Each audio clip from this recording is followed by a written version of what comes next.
Does America need a reality czar? That was New York Times tech columnist Kevin Roose's suggestion for how the Biden administration could help solve the so-called reality crisis facing the country.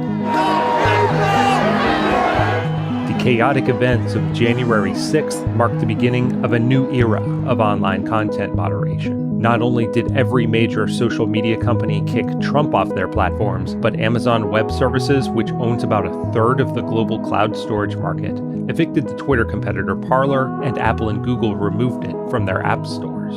Parler, which had signed on more than 13 million users at its peak, announced its relaunch on February 16th. Both Democrats and Republicans want Washington to have more influence over how big tech companies operate, and there's a bipartisan push to repeal Section 230 of the Communications Decency Act, known as the Internet's First Amendment. That's a pretty foundational law of the modern platform-based internet. Exactly right, and it should be revoked. Which would give the government more power to hold social media companies liable for the content that appears on their platforms. But the great deplatforming of 2021 has also energized the movement to bring a new, radically decentralized internet that would allow users to escape whatever form the Reality Czar takes. Many of the projects in this space are trying different approaches to solving the same set of problems, such as how to give individuals control over their own digital identities, and how to store data in the cloud so that it can't be controlled or accessed by a large company subject to political pressure from the state.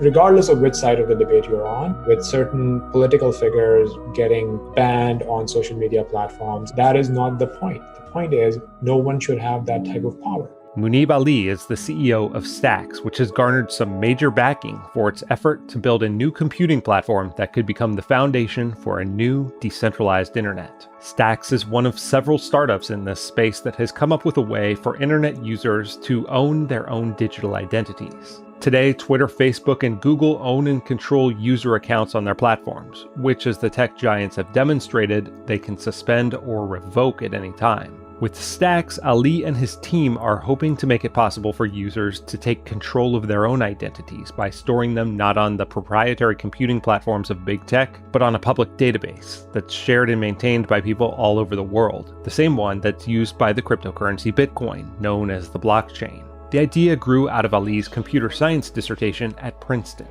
Just as no central entity can stop a Bitcoin transaction, no central entity can revoke a participant's account or change the rules of the game. People feel really frustrated when Facebook changes the privacy terms on them. Or recently we saw Robinhood halted trading for certain stocks. It's really a battle for making sure that the rules are the same for everyone and they cannot be changed by a handful of people. Google's motto was once, "Don't be evil," which it later dropped. Ali says the idea behind Stacks is to make it so that we don't have to trust the good intentions of fallible humans. Instead, we can trust the same mathematical tools that undergird Bitcoin. Google has this saying, "Don't be evil." Maybe a company shouldn't be powerful enough that they're sitting there thinking, should I be evil or not?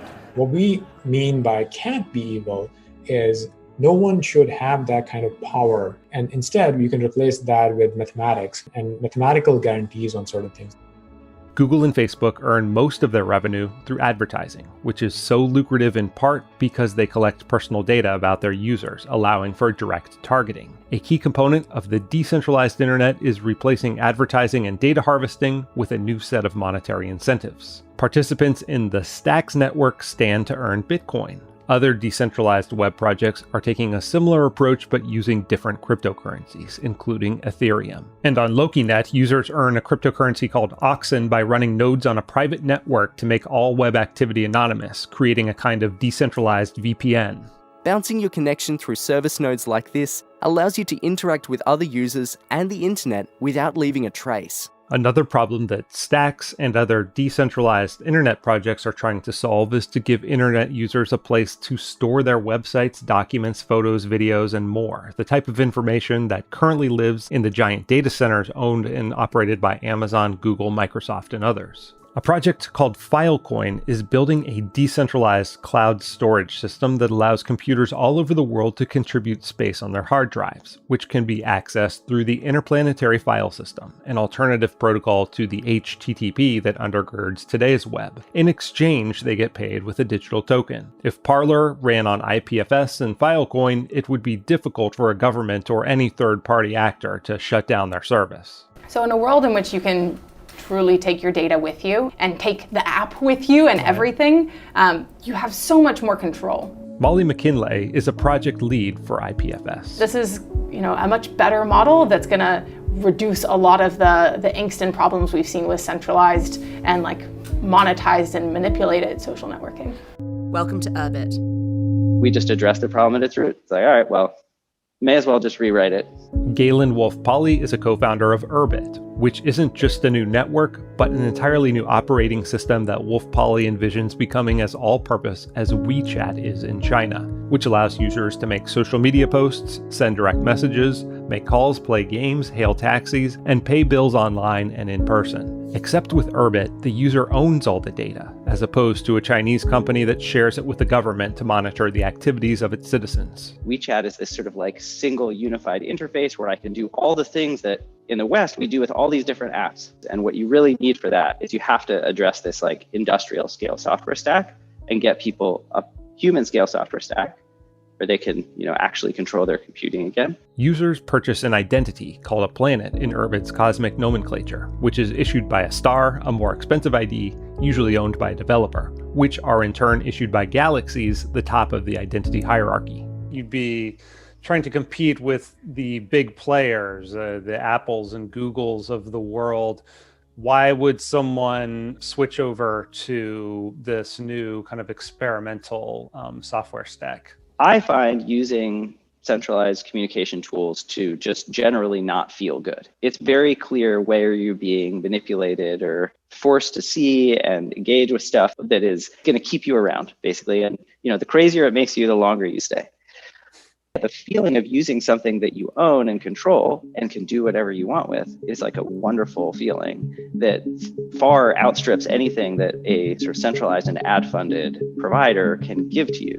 Decentralization projects face daunting challenges. They're going up against the world's wealthiest companies. The engineering challenges of building a decentralized platform are far greater than building a centralized one. And consumers almost always choose the most convenient option, even if it means handing control of their data and identities over to a third party.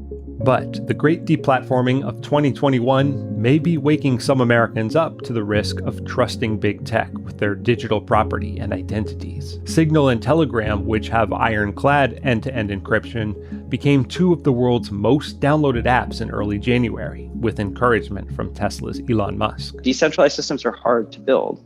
But certainly, historically, long-term historically, most of the systems that run the world are just naturally decentralized. The sort of arc of history just generally bends towards decentralization. People sort of want to be free. They want to be in control of their environments, their communities. The centralization of the internet is just not. It's just totally unnatural. It's not going to last. Kevin Roose, the New York Times reporter suggesting the need for a reality czar, fears that encrypted apps could become huge shadow social networks, which can't be adequately monitored for misinformation and dangerous speech. Urbit, for instance, was created by the programmer Curtis Yarvin, a controversial thinker whose ideas largely formed the basis of the right-wing philosophy known as neo-reaction. Yarvin, who is no longer affiliated with the project, is just the type of thinker researchers and journalists worried about extremism point to when arguing for stronger social media guardrails. What do you say to people who think it's actually good to have some corporate